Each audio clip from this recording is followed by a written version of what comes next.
बिस्मिल्लाहिर्रहमानिर्रहीम। मुअज़्ज़ज़ सामाईन व नाज़रीन, मेरा नाम है इज़हार अहमद गुलजार।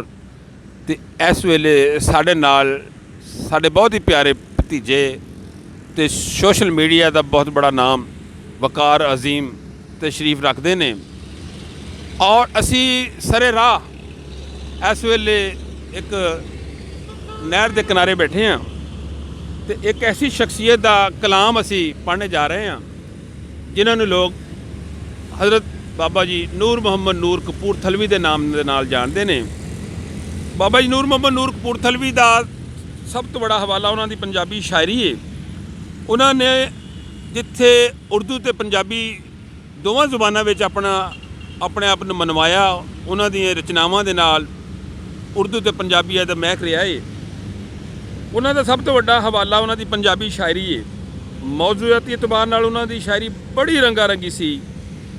नूर मुहम्मद नूर कपूरथलवी एक इंसान दोस्त ते मुहिबे वतन शायर सन। उन्हों दी सारियां नज़मां जिहड़ियां वा और रूह नूं टुंबदियां ने ते सुनन दे लायक ने। वकार अजीम साहब की बड़ी ख्वाहिश सी कि मैं बाबा जी नूर मुहम्मद नूर कपूरथलवी का कलाम पढ़ा तो अज साडा ये टाकरा एक ऐसी जगह पर होया जिथे असीं दोने ही बैठ गए हैं, क्योंकि कलाम भी तो पढ़ने वाला भी दोनों ही तुहानूं जनाब महसूस करनगे, खुश करनगे। जनाब वकार अजीम साहब जी सर। अस्सलाम वालेकुम जी दोस्तों, मैं तुहाडा अपना लाला वकार। तो दोस्तों अज ना मेरे बहुत मोहतरम मेरे चाचू भी, मेरे उस्ताद भी ते मेरे एक दोस्त नवाम है माशाअल्लाह जी। इन्हां नाल गल्लां दिल दीयां सांझियां हो जांदियां, मेरे नाल मौजूद है। मैं बड़ा खुश हाँ अज। तो दोस्तों अज मैं ना अपने बजुर्ग साडे अल्लाह पाक उन्हां नूं जन्नत दे विच आला मकाम अता फरमाए, नूर मुहम्मद नूर कपूरथलवी साहब। तो उन्होंने एक नज़म लिखी जी मैं तुहाडे सामने पेश करांगा।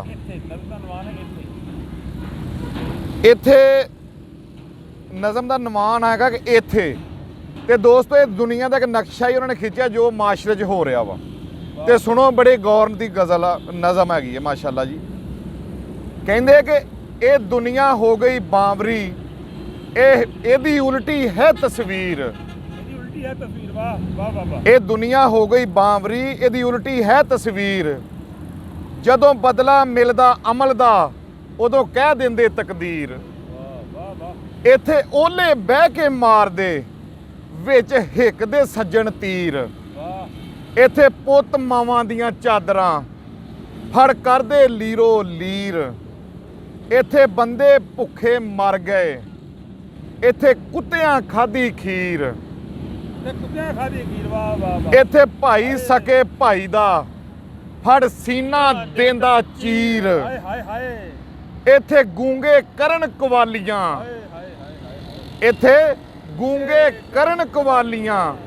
इत्थे बोले सुनदे हीर। इत्थे अन्ने मारन सैनतां, इत्थे अन्ने मारन सैनतां। इत्थे गंजे कड्ढन चीर। इत्थे चोर उचक्के धाड़वी अज होए फिरन अमीर। जदों रंग जमाना बदलदा, जदों रंग जमाना बदलदा हुंदे नाडू शाह फकीर।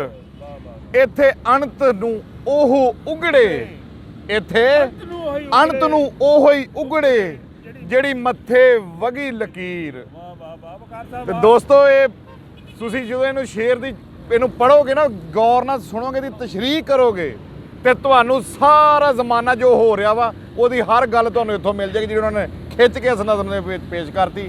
तो दोस्तों ये मेरा चैनल लाला वकार दे नाम तो आ। ये मेरे सारे दोस्त नवे वेखण वाले भी इनू ज़रूर सबसक्राइब करो, लाइक करो, शेयर करो और कमेंट भी करो। कोई गल बुरी लगी है तो सानू जरूर दसो, सानू माफ़ी उसकी माजरत है साडे वास्ते। और अगर तुहाडे कोल चंगी गल है साडे तक पहुँचाओ, इंशाअल्लाह ताला असीं दुनिया तक पहुँचावांगे।